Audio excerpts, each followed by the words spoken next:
everyone, welcome back to my channel. I am Rinki Srivastava from मॉन कला।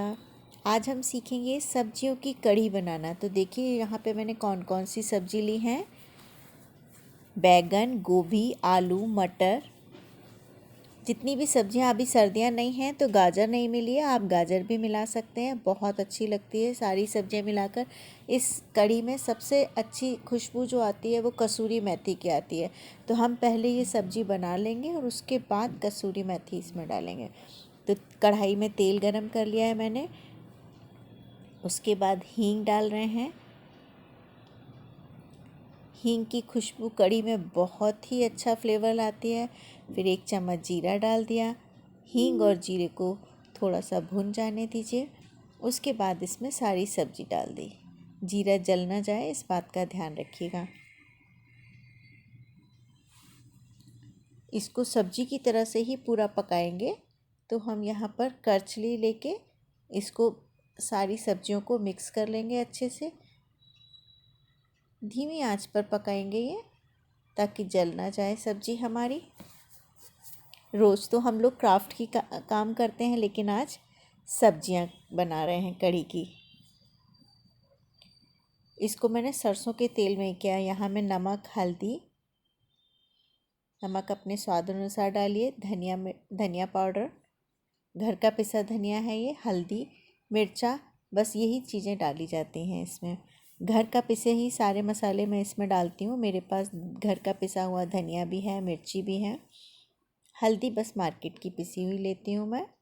आप लोग भी कोशिश करिएगा कि ज़्यादा से ज़्यादा जो मसाले हैं उनको घर में ही पीसे। गरम मसाला भी मैं घर में ही पीसती हूँ। इसमें कढ़ी में मैं गरम मसाला नहीं डालने वाली।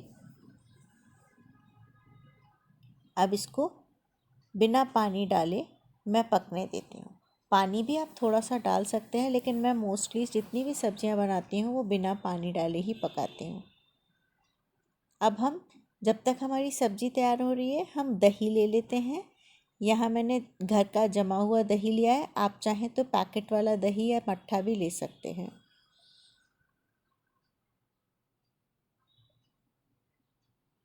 ये बेसन है। आप दही में बेसन डालेंगे, अपने अनुसार डाल लीजिए आप कितना बना रहे हैं। मैंने यहाँ पर 250 ग्राम दही लिया है, कुल मट्ठा और दही दोनों मिलाकर। और उसमें मैं 4 से 5 चम्मच बेसन का डालूँगी।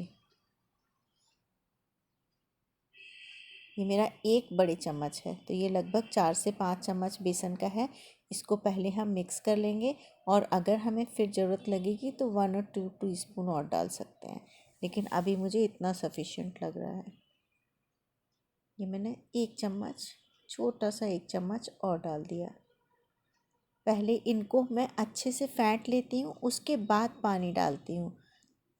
यहाँ पर मैंने आपको टोटल 250 ग्राम दही बताया, तो मेरा घर का जमा हुआ दही कम था, तो इसलिए मैंने एक छोटा पैकेट मट्ठे का और ले लिया है। दही और मट्ठा दोनों आप मिक्स भी कर सकते हैं। पूरा दही भी ले सकते हैं, पूरा मट्ठा भी ले सकते हैं। और इसको खूब अच्छे से इस तरीके से मथ लेंगे। पहले क्योंकि हम बेसन को दही में मिक्स कर चुके हैं, तो अब हमारे लम्स नहीं पड़ेंगे। अगर हम ज़्यादा दही या ज़्यादा मट्ठा ले लेंगे और उसके बाद बेसन डालेंगे तो लम्स पड़ जाएंगे। जब मेरी ये सब्ज़ी पक जाएगी तब मैं इसमें कसूरी मेथी डालूँगी। अभी देखिए, अभी इसमें कसर है, आप देख रहे हैं। धीमी आंच पे पका रही हूँ मैं सब्ज़ी। तो इस तरीके से सब्ज़ी भी बहुत टेस्टी बनती है और जलती भी नहीं है। अब मैंने इसमें कसूरी मेथी डाल दिया और थोड़ी देर और इसे पकाऊंगी, ताकि कसूरी मेथी की पूरी खुशबू हमारी सब्ज़ी में आ जाए। यहाँ मैंने थोड़ी सी सब्ज़ी निकाल भी ली है, क्योंकि जब मैं सब्जियों की कढ़ी बनाती हूँ तो मैं अलग से सब्ज़ी नहीं बनाती। मिक्स वेज थोड़ी सी अलग निकाल लेती हूँ, बाकी में मैं जितनी मुझे कढ़ी में डालनी होती है उसमें मैं कसूरी मेथी डाल कर उसे सब्ज़ी के लिए कर लेती हूँ। तो ये मेरी पक गई है, देखिए। तो इसे मैंने निकाल कर अलग कर लिया है। अब आप चाहें तो इसी कढ़ाई में या चाहें तो दूसरी कढ़ाई में कढ़ी को छौंक सकते हैं। मैं यहाँ इसी कढ़ाई में कढ़ी को छौंक रही हूँ।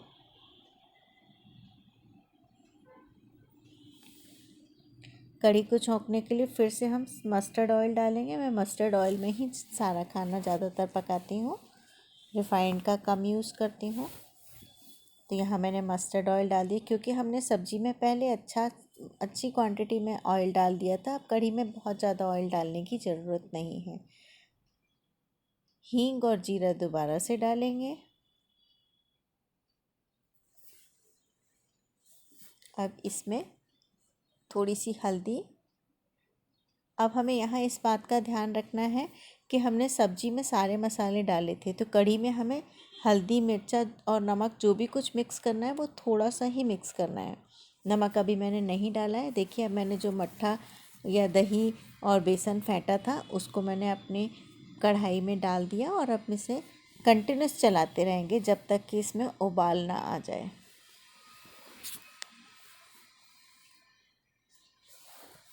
अगर हम इसे बीच में ज़्यादा देर के लिए छोड़ देंगे तो ये दही हमारा फट सकता है। अब मुझे अपने कढ़ी में पानी भी और मिलाना है, तो मैंने इसमें पानी भी मिला दिया 1 गिलास।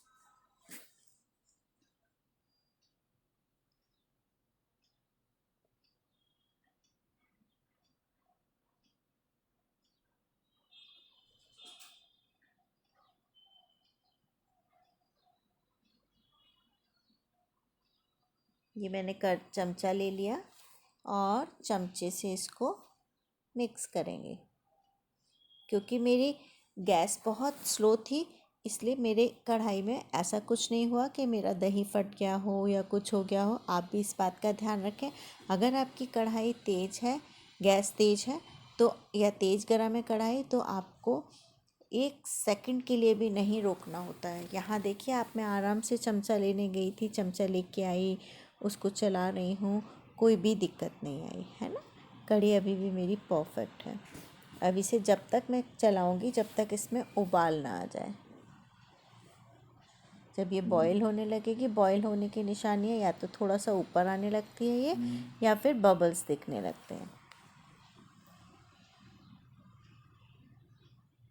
आप भी सब्जियों वाली कढ़ी बनाइएगा और मुझे बताइएगा आपको कैसी लगी। अगर अच्छी लगेगी तो मैं कुकिंग की और रेसिपीज़ भी जो मुझे अब आती हैं या जो मेरे घर में सबको बहुत पसंद है वो आप लोगों के संग ज़रूर शेयर करूँगी। वैसे भी अपने लाइव सेशन में मैं कई बार आप लोगों को मलाई कोफ्ता, रसगुल्ला, ब्रेड का हलवा और न जाने क्या क्या, केक, चॉकलेट, ये सब बना बना के दिखा चुकी हूँ, और आप सबका बहुत प्यार मिला है। यूट्यूब पे मेरा ये दूसरा या तीसरा वीडियो है जो कुकिंग का है। अदरवाइज़ मैं सारे वीडियोस क्राफ्ट के ही डालती हूँ, वो भी लाइव सेशन वाले मोस्टली होते हैं, फेसबुक के लाइव सेशन के।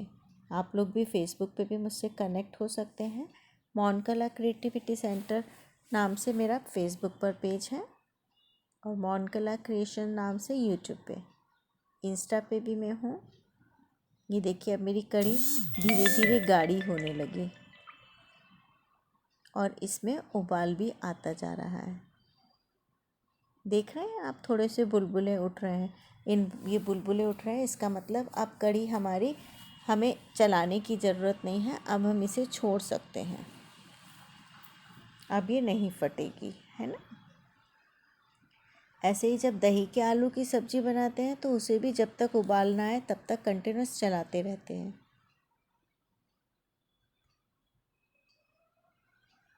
ये देखिए, जैसे जैसे उबलती जाएगी कढ़ी मेरी गाढ़ी होती जाएगी। अब अच्छा उबाल आने लगा है इसमें, लेकिन अभी मैं तुरंत नहीं, थोड़ा सा रुक के इसमें सब्ज़ी डालूँगी। वीडियो को मैंने फास्ट फॉरवर्ड कर दिया था, तो मेरी कढ़ी उबलते हुए 5 मिनट हो गए हैं। उसके बाद मैंने सब्ज़ी डाली। अगर हमारी सब्ज़ी पकी हुई नहीं होती तो मैं जल्दी डालती, लेकिन क्योंकि मेरी सब्ज़ी पकी हुई है तो मैं कम से कम अपनी कढ़ी को 5 मिनट उबाल लूँगी, उसके बाद उसमें सब्ज़ियाँ डालूँगी। नहीं तो सारी सब्ज़ी घुल जाएगी, उसका उतना लुक अच्छा नहीं आएगा। हमने सब्ज़ी को पकाया ही इसीलिए पहले है कि हम उसे अपनी कढ़ी में लास्ट में डालेंगे। हाँ, यहाँ पर आप अधकच्ची सब्ज़ी भी पका कर कढ़ी में डाल सकते हैं, तब आप थोड़ा पहले भी डाल सकते हैं। लेकिन अगर आपकी सब्ज़ी अच्छी तरह से पकी हुई है तब आप उसे पूरी तरह से, आप कम से कम 5 मिनट खदक जाने के बाद ही डालिए। इस वाली कढ़ी को आप, अगर घर में कोई बची हुई सब्जियां, सुबह की सब्ज़ी बच गई है तो उससे भी बना सकते हैं। लेकिन उसमें कसूरी मेथी डालना मत भूलिएगा। आप देखिए मैं नमक डाल रही हूँ, मैंने पहले नमक नहीं डाला था, सिर्फ हल्दी मिर्चा और हींग जीरा ही डाला था। अब मेरी कढ़ी का कितना प्यारा रंग आ गया है।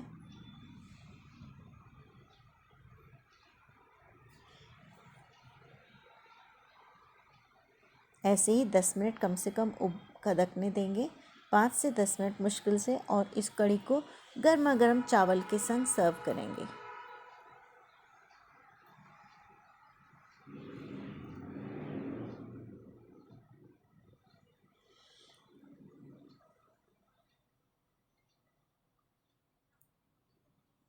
तो लीजिए मेरी कढ़ी बनकर तैयार है।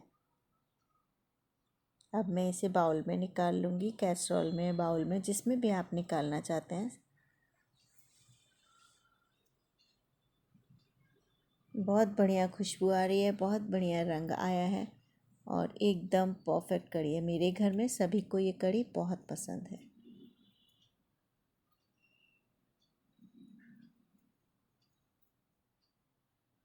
काश आप इस कढ़ी की खुशबू भी सूंघ पाते। तो ये हो गई मेरी कढ़ी तैयार।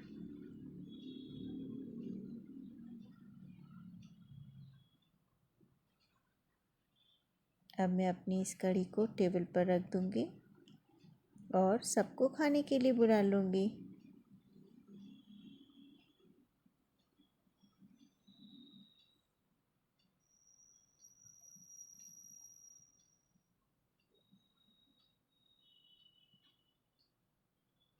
और ये हो गए मेरे गर्मा गर्म चावल भी रेडी। तो अब हम खाएंगे कढ़ी के संग चावल। तो लीजिए तैयार है कढ़ी और चावल। आई होप आपको मेरी ये रेसिपी पसंद आई होगी।